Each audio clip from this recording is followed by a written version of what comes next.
Di sini saya akan menjelaskan salah satu topik pameran yang saya angkat, yaitu tentang peculiar privy atau bukan toilet biasa. Kalau tadi sudah dibahas tentang bagaimana rumah dan konsep kebersihan, ini kita akan membahas spesifik tentang ruang yang merepresentasikan kebersihan. Jadi kenapa dikatakan bukan toilet biasa atau kamar mandi gitu? Karena mungkin kamar mandi itu sebagai ruang yang sudah biasa ada di rumah, tapi kita melihat dari sudut pandang yang berbeda. Saya akan membahas dalam 4 bagian, sejarah singkatnya, kemudian evolusi desain, lalu kamar mandi dalam modernisme, lalu yang terakhir bagaimana kita melihat kamar mandi atau toilet ini dari budaya-budaya yang berbeda. Kita masuk bahasan yang pertama, itu sejarah singkat kamar mandi. Jadi dalam melihat kamar mandi, sejarah kamar mandi kita bisa melihat dari berbagai sudut pandang, tapi saya mengambil dari sudut pandang budaya material atau bukti-bukti fisiknya, yaitu elemen atau fixtures dari kamar mandi. Kalau dikatakan oleh Alexander Kira bahwa kamar mandi modern itu kombinasinya 3 yang umum muncul, yaitu bak mandi, wastafel, dan toilet. Maka kita akan mencoba menelusuri dulu bagaimana ketiga elemen ini membentuk sejarah kamar mandi. Bak mandi yang pertama itu muncul 3.600 tahun yang lalu, seperti kita lihat di gambar yang sebelah kiri, dan itu sama seperti bentuk, kurang lebih sama seperti bentuk yang kemudian muncul lagi di akhir abad ke-18. Nah, bak mandi ini kemudian yang di akhir abad ke-18 didesain dengan menggunakan timah dan seringkali juga menggunakan tembaga. Nah, kalau misalnya kita pertanyakan kenapa bak mandi ini desain dengan timah ataupun tembaga, ternyata elemen-elemen di kamar mandi itu juga merepresentasikan kelas sosial masyarakat. Seperti yang sudah dijelaskan di topik sebelumnya, bahwa mandi itu adalah sesuatu yang langka di abad pertengahan. Ketika masuk di akhir abad ke-18, mandi itu menjadi representasi dari kelas sosial yang mewah. Fixture berikutnya atau elemen berikutnya itu wastafel. Bisa kita lihat di akhir abad ke-18, bagaimana wastafel ini juga dihias dengan ukiran-ukiran, dengan bentuk-bentuk yang mewah untuk menunjukkan bahwa yang punya wastafel itu adalah yang kelas atas atau kelas elit. Termasuk juga elemen yang ketiga, yaitu toilet. Kalau di sini kita lihat pada tahun 1870 dibuat toilet pertama yang bernama Optimus. Ini asal muasal toilet yang kemudian menjadi cikal bakal toilet flush toilet yang digunakan sampai saat ini. Twyford ini dia adalah manufaktur asal Inggris yang memproduksi toilet. Lalu kemudian dia memproduksi unitas. Bisa kita lihat desain unitas ini dengan ukiran-ukirannya, dengan warna-warnanya, itu untuk merepresentasikan kelas sosial masyarakat tertentu. Karena memang yang punya kamar mandi saat itu hanya kalangan atas. Nah, seperti yang saya bahas, ketiga hal itu menunjukkan bahwa kamar mandi punya keterkaitan dengan kelas sosial. Bagaimana kalau kita lihat gambar sebelah kiri, tahun 1895 kamar mandi itu masih ada di dalam rumah dengan model yang built-in. Kemudian di tahun 1911 itu kamar mandi itu mulai berubah paradigmanya menjadi tidak built-in, lalu dengan desain yang lebih simple. Kemudian justru berubah lagi tahun 1935 dengan munculnya warna-warna. Jadi kamar mandi itu selalu berubah untuk menunjukkan kelas sosial masyarakat tertentu. Nah, sebetulnya kalau kita masuk ke bahasan berikutnya tentang evolusi desain kamar mandi, perubahan-perubahan kamar mandi untuk menunjukkan kelas sosial, siapa yang menciptakan mitos atau simbol bahwa kamar mandi itu adalah representasi dari kelas sosial? Nah, saya mengambil pendapat dari Forti bahwa setiap perubahan yang ada dalam sejarah atau desain itu dipengaruhi dan mempengaruhi proses ekonomi modern. Jadi setiap produk yang muncul itu mengandung mitos-mitos yang sebetulnya diciptakan oleh industri manufaktur. Salah satu mitosnya tadi adalah bagaimana kamar mandi itu menciptakan representasi atau menjadi simbol dari kelas sosial. Nah, ini ringkasan dari evolusi kamar mandi. Secara umum silahkan nanti bisa dilihat lebih lengkap dan lebih mendetail di website. Saya hanya memberikan highlight-nya saja. Jadi tadi sudah dibahas ya, akhir tahun abad 18 itu kamar mandi mulai masuk ke dalam rumah setelah adanya pemipaan. Lalu bentuknya mulai semakin simple di awal abad 19.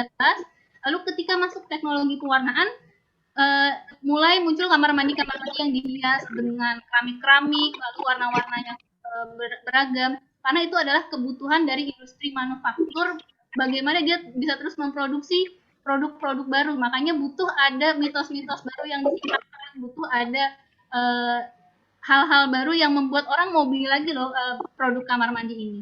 Nah, di tahun ini 1930-1940 kamar mandi tidak berubah desainnya, masih tetap sama kalau kita lihat karena adanya Perang Dunia. Sehingga industri itu agak melambat dan produksi kamar mandi tidak terlalu banyak perubahannya. Namun ketika perang selesai tahun 1950, kamar mandi mulai banyak lagi bentuk-bentuk yang munculnya seperti kamar mandi T yang di sini, lebih lanjut bisa dilihat di website. Lalu kamar mandi yang menggunakan kaca. Lalu kita masuk ke kamar mandi dalam modernisme. Jadi selain menjadi simbol kelas sosial, kamar mandi juga menjadi representasi dari modernisme. Jadi seperti yang dikatakan Adolf Loos, salah satu prinsip fundamental dari modernisme adalah citranya terhadap higienitas dan gagasannya untuk membawa kebersihan dan keteraturan di masyarakat. Bagaimana kita lihat bahwa sebetulnya ada keselarasan antara modern atau modernisme dengan kehadiran kamar mandi yang merepresentasikan kebersihan. Nah, bisa kita lihat contohnya dari arsitekturnya Le Corbusier yang menjadi ikon dari modernisme. Salah satunya adalah munculnya wastafel di tengah-tengah hall atau koridor di Villa Savoy. Villa Savoy, kalau misalnya kita ngeliat ya apa uniknya muncul wastafel atau kamar mandi di dalam rumah itu biasa saja. Tapi kalau kita lihat konteksnya di tahun 1929, kamar mandi itu adalah barang mewah yang tidak semua orang punya. Dan tidak semua orang itu merasa butuh ada kamar mandi di dalam rumahnya. Seperti ini juga apartemennya Le Corbusier, dia meletakkan bidet di tengah-tengah kamar tidurnya, dan ini juga menjadi unik karena saat itu tahun 1946 hanya 11% apartemen yang punya kamar mandi dan kurang dari 1% yang punya shower. Jadi ini adalah sesuatu yang unik, ada kamar mandi, dan sebuah kepedulian atau obsesi dari arsitek-arsitek modernis untuk merepresentasikan kebersihan melalui kamar mandi. Ada juga desainnya Mies van der Rohe dan Frank Lloyd Wright, juga beberapa arsitek lain, Kisho Kurokawa dan Buckminster Fuller. Selengkapnya bisa dilihat di website yang ada di Kinclong Exhibition. Lalu kita akan masuk ke bahasan yang terakhir, yaitu toilet antar budaya. Jadi kita sudah bahas tadi bahwa toilet itu atau kamar mandi itu merepresentasikan modernisme, merepresentasikan kelas sosial. Lalu bagaimana sih sebetulnya pandangan toilet atau kamar mandi ini di budaya-budaya yang lain? Saya mengambil dua contoh kasus, yaitu di India dan di Jepang. Di India, seperti kita tahu, India itu termasuk negara dengan sanitasi terburuk nomor 1. 100 juta, lebih dari 100 juta masyarakatnya itu tidak punya toilet di dalam rumah. Jadi mereka hanya pakai toilet di luar rumah. Nah, kenapa seperti itu? Karena kesadaran yang rendah dari mereka terhadap kebersihan. Bahkan seringkali buang air tuh sembarangan. Bahkan pemerintahnya juga sampai membayar, ada yang membayar masyarakatnya jika mau menggunakan toilet. Maka di India itu ada beberapa yang unik, salah satunya kampanye No Toilet No Bride. Bagaimana pemerintahnya mewajibkan setiap rumah itu harus punya toilet, atau setiap laki-laki itu harus punya toilet di rumahnya kalau ingin menikahi seorang perempuan. Nah, kampanye ini cukup berhasil sehingga dihitung ada 21% peningkatan rumah-rumah yang punya toilet. Termasuk juga kalau misalnya kita menengok ke Jepang, itu juga, Jepang memiliki makna persepsi terhadap kebersihan yang berbeda dengan yang di India. Kalau di India itu sangat cuek terhadap kebersihan, di Jepang justru berbeda. Dia dalam kata kirei itu diartikan cantik, indah, dan bersih.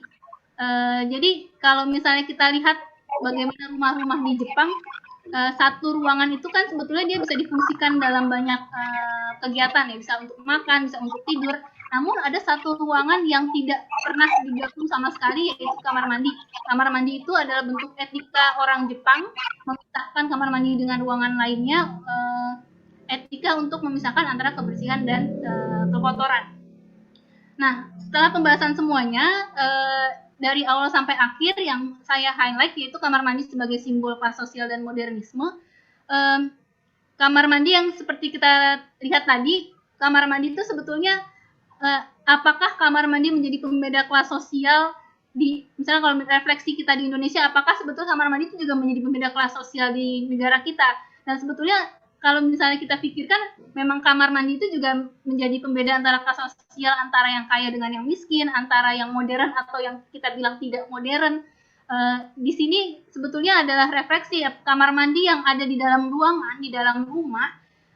Akhirnya dia menjadi simbol kelas sosial, bagaimana sebuah ruangan yang ada di dalam itu justru menunjukkan kelas sosial masyarakat atau menunjukkan tingkat modern atau tidak modernnya masyarakat tentang kamar mandi ini. Nah, demikian yang bisa saya sampaikan. Sebetulnya banyak sekali yang masih bisa dieksplor. Untuk lebih lengkapnya silakan bisa dilihat di website kinclong.exhibition.